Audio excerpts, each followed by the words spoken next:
When my uncle passed away, I expected an old cabin or maybe some dusty farmland in his will. Not an entire lake. But there it was, clear as day on the property deed. Miller Lake, 14 acres of fresh water, fully owned and privately managed. I drove out there the next morning. The air was cool and mist rolled lazily across the water's surface. Ducks skimmed along the edge, and the faint creak of a wooden dock echoed in the quiet. It was beautiful, too beautiful to seem forgotten. As I walked the shoreline, I began to notice things that didn't belong. Bright red benches, neatly painted signs reading, HOA Members Only, and even trash cans with the logo of Whispering Pines Lakeside HOA. Someone had been treating this lake as their own community park. I checked the records again when I got home. I wasn't imagining things. The property boundaries clearly included the entire lake and about 40 feet of land surrounding it. No mention of any shared ownership. It was mine, free and clear. 2 days later, I found out who had been using it. A woman in a sun hat and blazer marched up my driveway with 3 people behind her. "I'm Karen Wallace, president of the Whispering Pines HOA," she said, her voice clipped. "You're trespassing on community property. This lake belongs to our neighborhood." I showed her the deed, calmly explaining that I had just bought the land and there was no record of HOA ownership.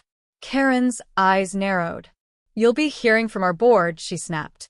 That evening, as I stood by the lake watching the sunset, I couldn't shake the feeling that this was only the beginning and that the quiet beauty of Miller Lake was about to become a battleground. VV. The next few days confirmed my suspicions. Karen wasn't bluffing. By Monday morning, 3 bright yellow HOA violation notices were nailed to the fence bordering my property. Each one accused me of unauthorized occupation and tampering with community infrastructure. I laughed out loud. How could I violate my own land?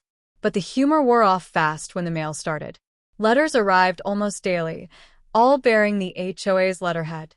Some were threats of legal action, others thinly veiled intimidation attempts. The online neighborhood forum was worse. Posts accusing me of stealing the community's beloved lake spread like wildfire. People I'd never met were suddenly calling me a greedy outsider. Still, I kept calm. I spent my afternoons cleaning up the shoreline, removing trash, and inspecting the dock, my dock, when I heard the crunch of tires on gravel.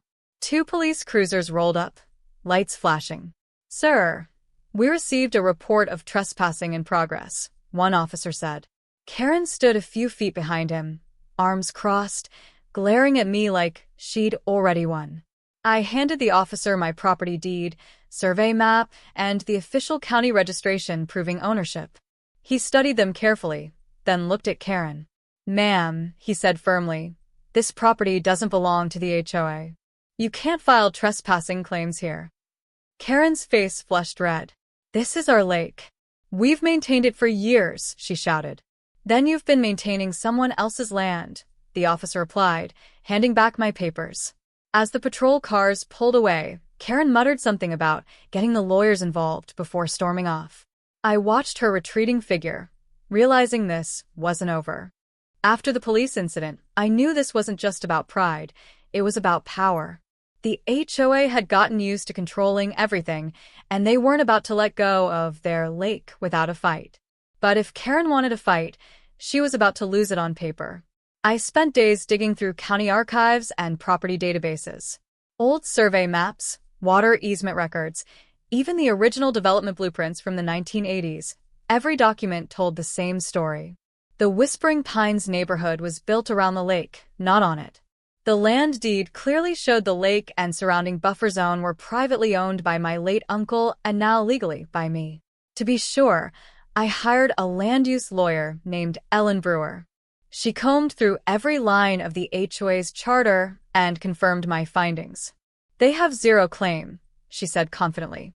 "In fact, the dock, the benches, and the boat ramp they built, all unauthorized structures on your property. You could legally have them removed." Ellen helped me draft a cease and desist letter, demanding the HOA immediately stop accessing the lake and remove their property within 14 days. Copies went to the county office. The HOA meeting ended just as I expected, with yelling, finger-pointing, and Karen trying to twist the truth. But by then, word had already spread through the neighborhood. People were tired of her power trips and endless fees. When the cease and desist letter hit their mailboxes, it was like a wake-up call. They realized the HOA had no legal right to the lake they'd been bragging about for years. Within a week, their lawyer contacted mine.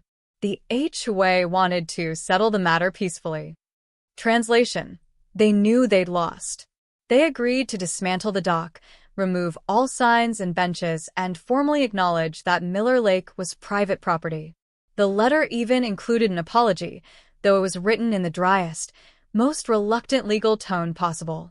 Watching them tear down that dock was oddly satisfying. Karen stood nearby, arms folded, jaw tight. For years, she'd bullied her neighbors with bylaws and fake authority, and now she was powerless, forced to undo her own overreach. A few weeks later, things started to calm down. Several residents came by to introduce themselves properly this time. No hostility, no accusations. I told them I wasn't against people enjoying the lake. I just wouldn't let the HOA dictate how. We worked out a simple arrangement. Individual access for fishing and kayaking, no group events, no HOA interference. Karen resigned from the HOA board soon after, citing health reasons. Everyone knew the truth. On a quiet morning, I sat at the water's edge with a cup of coffee, watching sunlight dance across the surface. The old HOA Members Only sign lay half buried in the mud, a fitting tombstone for her arrogance. For the first time, Miller Lake was truly mine, and finally at peace.